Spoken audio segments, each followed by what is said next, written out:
Now I'd like to invite Professor Rachna Khare to express her views about the presentation today.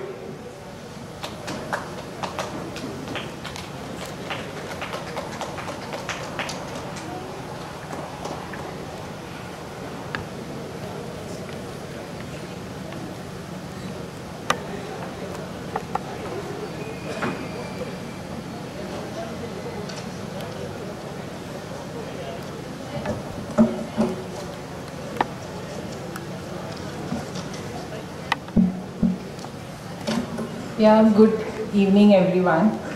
I can see a lot of people now done with the presentation and moving towards the college. Yeah, so I've been working in the area of disability for about 12 years, and it was a very long struggle and a wonderful journey for me because it has been a long time, and today it's heartening to see that it has become the talk of the day, not only in India but across the world. People are talking about inclusive cities, they are talking about cities for all. In SPA Bhopal, we have one Center for Human-Centric Research, which works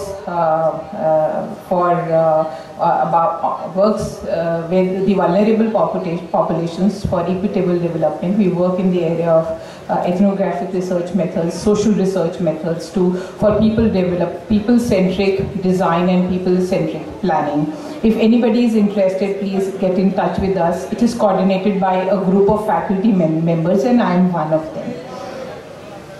I have just returned from United Nations Economic and Social Commission for Asia and Pacific. As I said, that it is becoming a talk of the day when we talk about cities for all.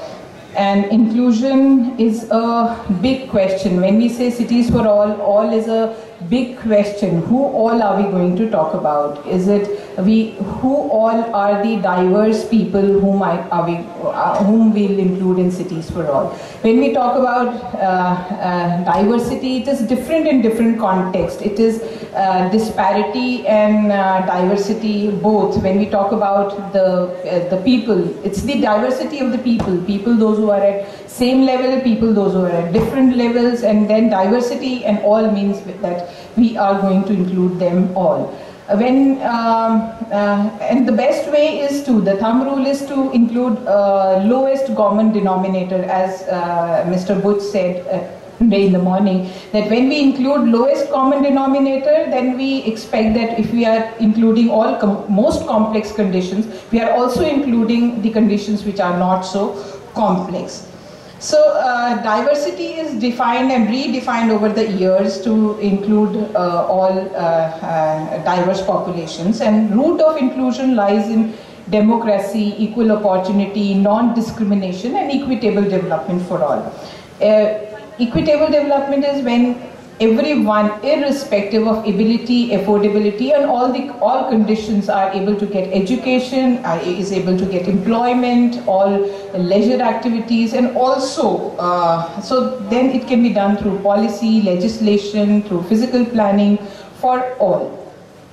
So I appeal all students, and it cannot be done without including people. You cannot be dictatorial and say that, yes, this is what I think is best for you, and now you should, and I'll be doing this to make your life better. No, this dictatorial approach will not work. Probably we'll have to include people whom we are designing for. So I appeal all future planners to adopt people-centric approach, to adopt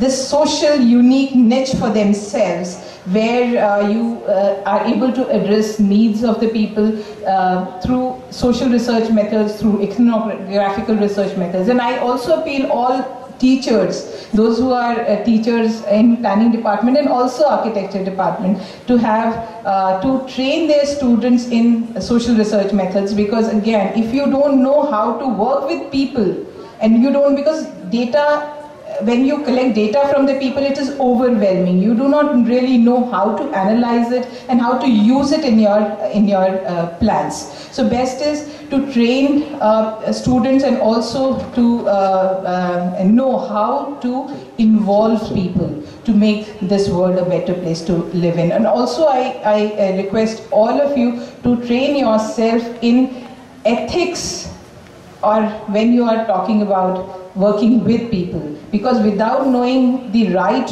way to work with people, you will not be able to work with them in a correct manner. So all the best, and it is wonderful to attend all presentations, and all the best to the participants. We have done, though the process should be anonymous, but still we have, in spite of knowing the names, we have not done any, in fact we are unable to do the calculation also, so we are just putting the marks and let the committee do the calculation. So all the best.